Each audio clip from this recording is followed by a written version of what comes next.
En Angola, Isabel dos Santos, la fille de l'ex-président, quitte le conseil d'administration du principal opérateur mobile. Au Mali, Human Rights Watch dénonce un usage excessif de la force pour réprimer les manifestations.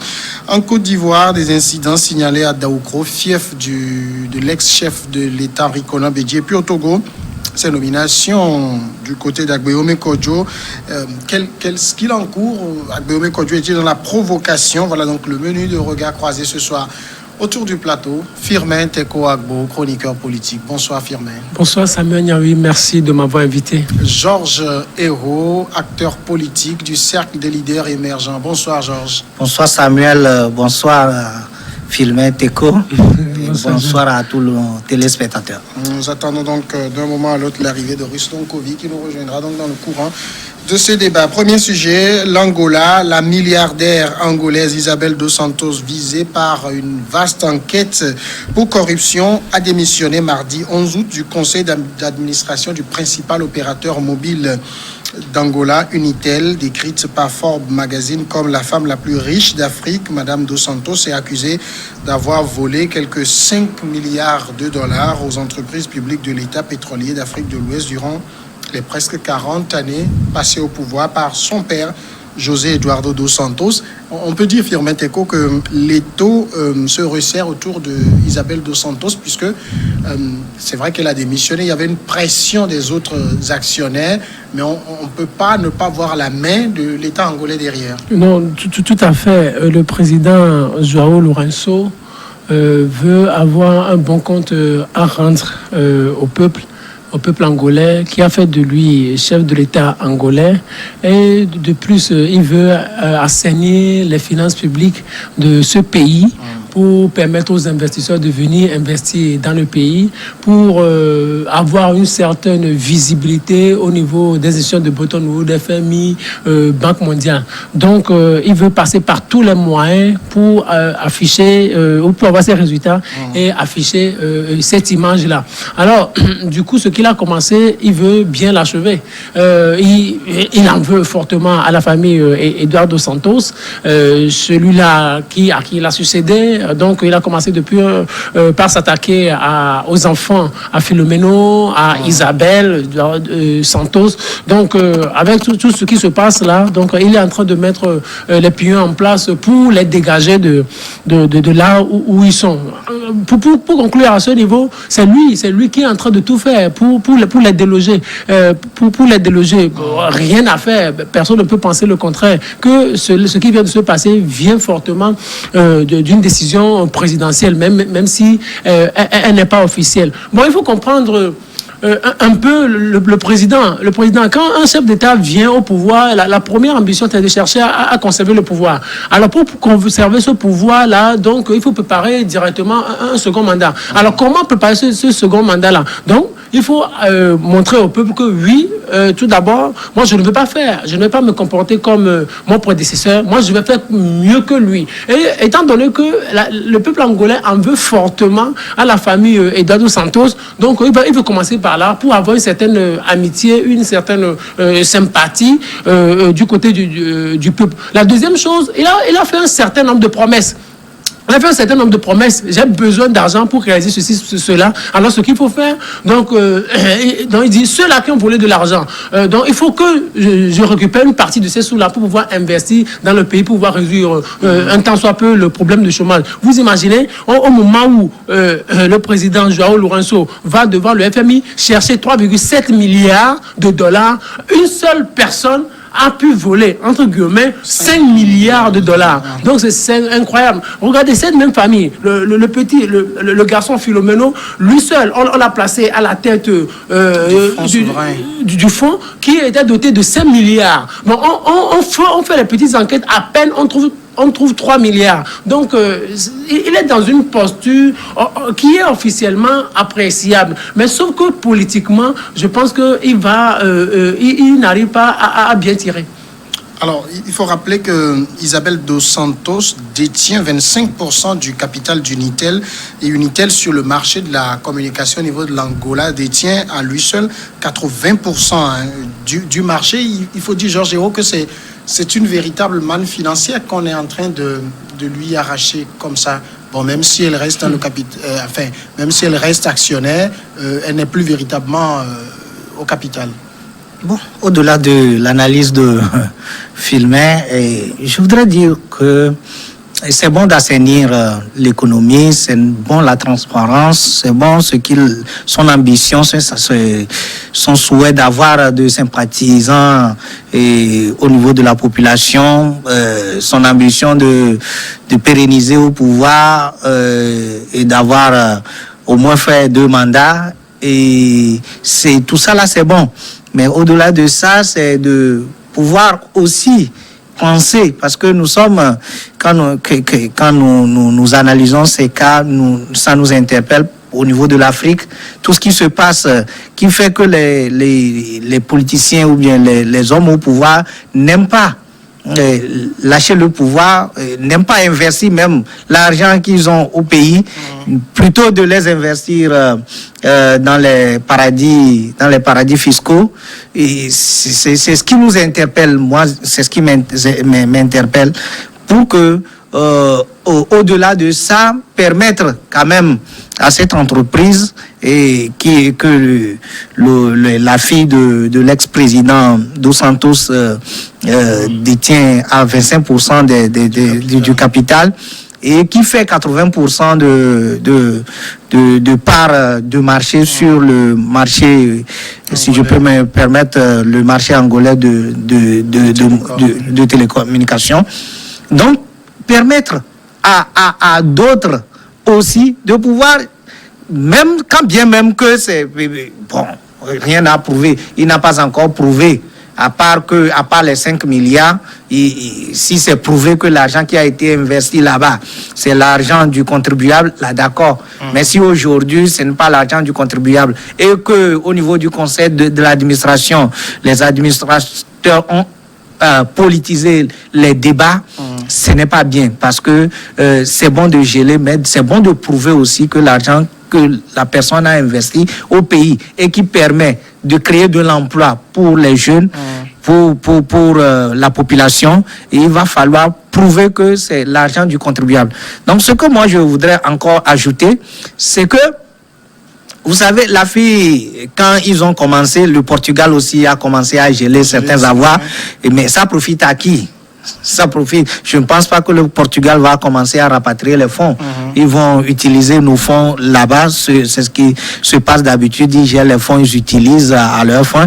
Mais ce n'est pas, c'est pas tout à fait. C'est plutôt, moi je pense que il va falloir permettre à la fille non seulement de développer ses activités, mais aussi de permettre à ce que peut-être ce qui se passe d'habitude, c'est le fait que comme c'est des anciens patrons et ils ont le goût du pouvoir, peut-être qu'ils ne veulent pas lâcher ou bien laisser le président la main libre de travailler, puisque c'est le dauphin du président qui est au pouvoir. Peut-être il sent l'ombre de son ancien patron. C'est pour cela qu'il veut l'écarter en quelque sorte.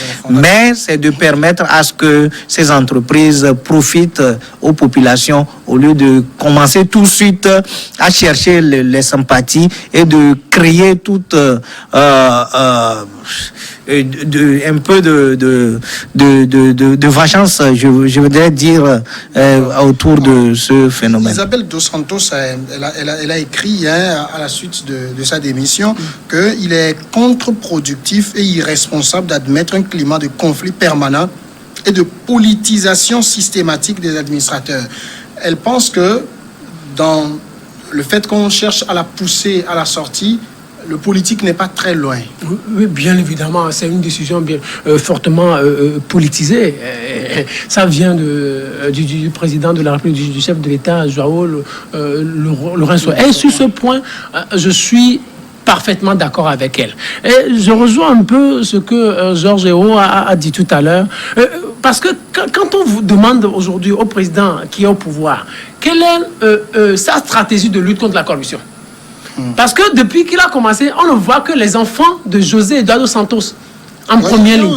Oui, mais il y a aussi quelques généraux, un certain nombre de personnalités aussi qui sont... Mais les plus visibles, ce sont les enfants de José Eduardo Santos. Donc on voit déjà qu'il veut fragiliser un peu la famille, parce que ce sont eux peut-être qui ont un peu plus d'argent dans le pays. Quand on dit Isabelle, c'est la femme la plus riche d'Afrique.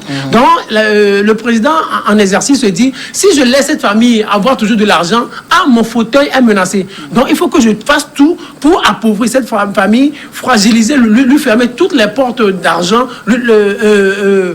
fragiliser un peu cette famille. Et là, je suis un peu à l'abri. En même temps, est-ce que vous pensez qu'il n'est pas temps, parce que du temps, les 37 ans de José Eduardo dos Santos au pouvoir, on a énormément parlé de corruption. Est-ce qu'à un moment donné, il ne faut pas taper du poing sur la table pour lutter contre la corruption? Oui, il faut taper du poing sur la table, mais pas à des fins politiques.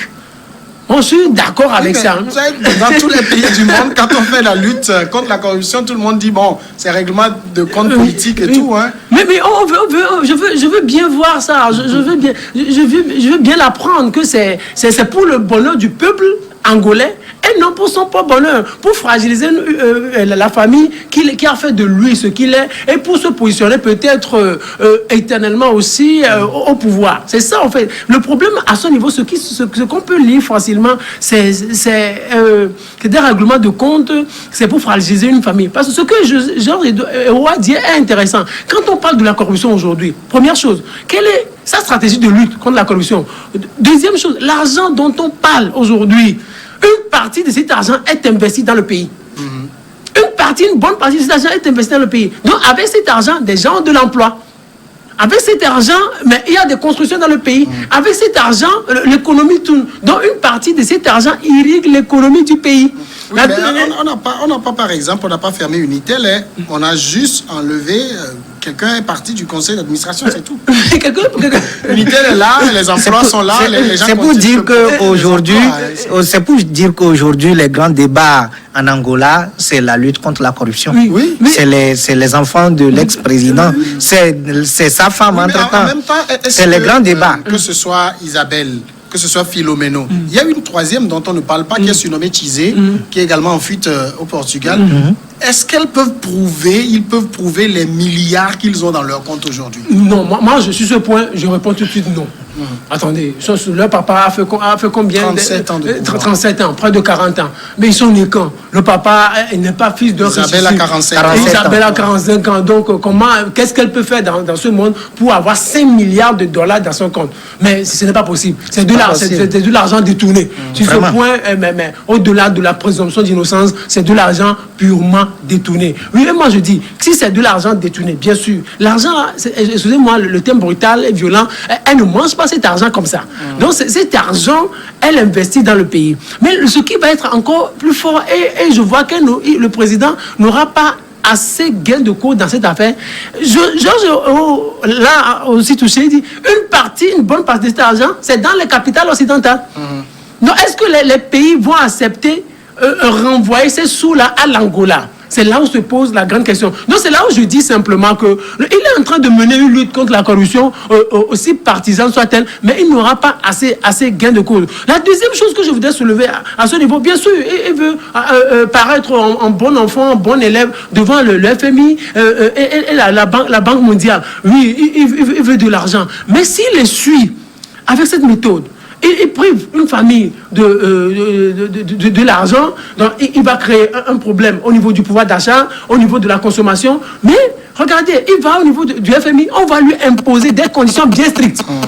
On dit ajustement structurel. Quand on parle d'ajustement structurel, on dit coupe sur les salaires, coupe sur les pensions de retraite. Donc coupe ici, coupe là. Donc ça veut dire vous allez passer assez de temps pour couper les salaires et régler une partie de votre dette que vous devez aux institutions internationales. Et à ce niveau-là, qu'est-ce qui va se passer? Il y aura un pouvoir d'achat qui va être en baisse dans le pays. L'économie va être en panne et l'économie aura du mal à tourner. Ce qu'il refuse aujourd'hui, là où ce qu'il veut produire, il aura le contraire. Donc ça veut dire la population qui sera sans emploi va se retourner contre lui. Alors, j'espère que vous n'êtes pas en train de reprocher au président Lourenço de faire une lutte contre la corruption. Non, non, loin de là.